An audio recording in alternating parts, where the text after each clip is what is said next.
السلام علیکم ورحمۃ اللہ وبرکاتہ۔ الحمد للہ رب العالمین، الصلاة والسلام علی سید الانبیاء والمرسلین وعلی آلہ واصحابہ اجمعین، اما بعد، بسم اللہ الرحمن الرحیم۔ امید ہے کہ آپ سب خیر و عافیت کے ساتھ ہوں گے۔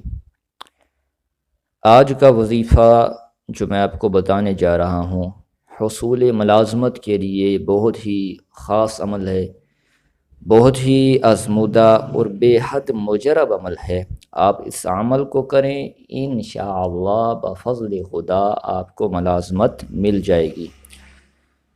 وہ عمل یہ ہے کہ آپ نے نماز فجر کے بعد جس جگہ پر آپ نے نماز فجر ادا کی ہے وہیں پر بیٹھے بیٹھے آپ نے یہ عمل کرنا ہے۔ عمل یہ ہے کہ سورۃ والضحیٰ آپ نے مکمل پڑھنی ہے، لیکن پڑھنے کا طریقہ کار جو ہے وہ بغور سن لیں۔ سورۃ والضحیٰ میں 9 مقامات پر حرف کاف آتا ہے، تو آپ نے ہر کاف پر یا کریم پڑھنا ہے۔ ہر کاف پر آپ نے یا کریم پڑھنا ہے۔ پڑھنے کا جو طریقہ کار ہے ایک مرتبہ میں آپ کے سامنے پڑھ دیتا ہوں، آپ بغور اس کو سن لیں تاکہ آپ کو سمجھ میں آ جائے کہ یہ عمل آپ نے کس طرح کرنا ہے۔ اعوذ باللہ من الشیطان الرجیم، بسم اللہ الرحمن الرحیم۔ والضحیٰ واللیل اذا سجا ما ودعک، یہاں پر حرف کاف ہے تو آپ نے اس کاف پر یا کریم 9 مرتبہ پڑھنا ہے۔ اس کے بعد ربو کا پھر کاف ہے تو پھر آپ نے یا کریم 9 مرتبہ پڑھنا ہے۔ یا کریم یا کریم یا کریم، آپ نے 9 مرتبہ یا کریم پڑھنا ہے۔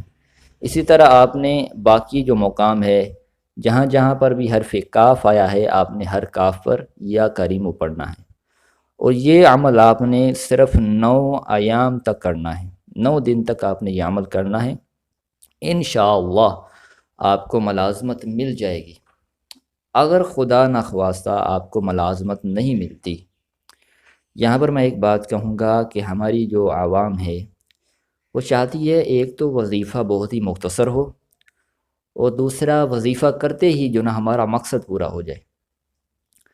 یعنی ہماری عوام وہ بہت ہی جلد باز ہے، تو آپ نے جلد بازی نہیں کرنی، آپ نے اللہ کی رحمت پر امید رکھنی ہے، اور پورے یقین اور اخلاص کے ساتھ آپ نے یہ عمل کرنا ہے۔ اگر خدا نخواستہ آپ کو 9 دن وظیفہ کرنے کے بعد ملازمت نہیں ملتی تو آپ نے اس وظیفے کو جاری رکھنا ہے، لیکن پھر اب آپ نے ہر کاف پر یا کریم 18 مرتبہ پڑھنا ہے۔ پھر آپ نے 9 کی بجائے 18 مرتبہ یا کریم پڑھنا ہے۔ اگر پھر بھی آپ کو ملازمت نہیں ملتی تو پھر آپ نے ہر کاف پر 27 مرتبہ یا کریم پڑھنا ہے۔ انشاءاللہ ابھی آپ کا عمل مکمل نہیں ہوگا، بفضل خدا شرطیہ آپ کو ملازمت مل جائے گی۔